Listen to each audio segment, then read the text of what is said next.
sacrifici de Tebes, que eren les matines nocturnes del dimecres, del dijous i del divendres sant. Al principi es feia mitjanit, però cap als segles XIII-XIV, per facilitar la participació del poble, es van anticipar a la tarda anterior. Aquest ofici portava des del segle XII el nom especial de Tenebrae o Matutina Tenebrarum, perquè acabava amb els llums apagats. Els escriptors medievals i molts entre els moderns l'han interpretat com a expressió del dol que sent l'Església per la mort del seu fundador, Jesucrist, alhora que les tenebres cobriren la terra. Un seguit de textos litúrgics evoquen de diverses maneres l'acarnissament dels enemics de Crist contra ell, la seva mortal desolació a Getsemaní, la seva detenció, la traïció de Judes i les negacions de Pere.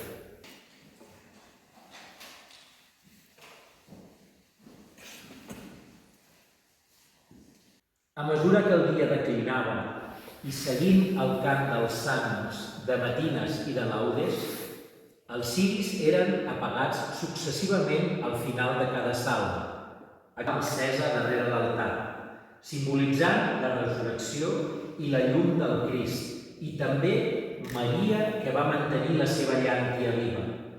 En aquell moment, la rúbrica observa que es faci una mica de soroll i estrepi.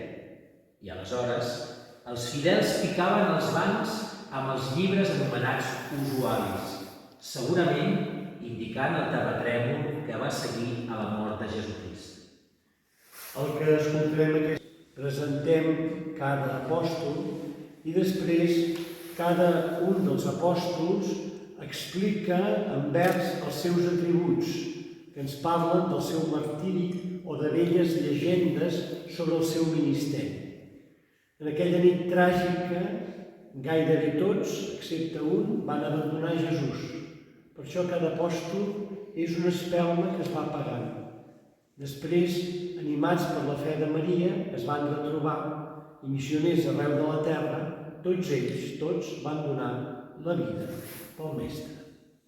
Soc Pere, dues claus creuades d'or i argent per obrir i tancar del cel la porta. Negar-lo em deixar l'ànima morta, fins que el vaig veure de nou vivent.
Jesús el va cridar quan repassava les xarxes al costat del llac de Tiberíades.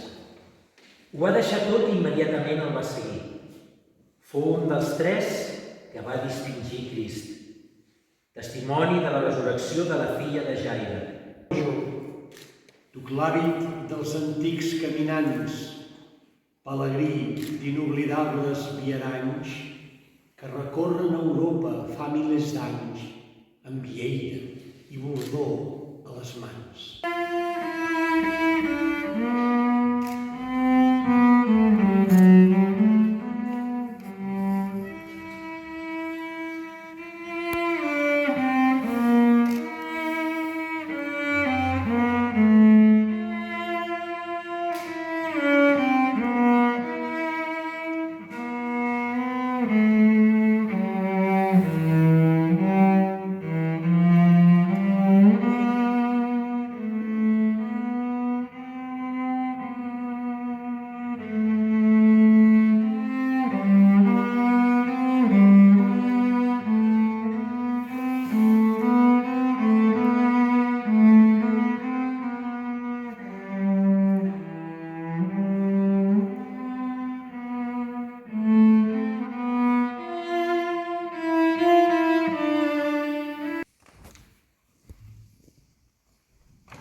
Fou batejat per Joan el Baptista i fou crucificat a Jerusalem sota les ordres del governador romà Ponç Pilat.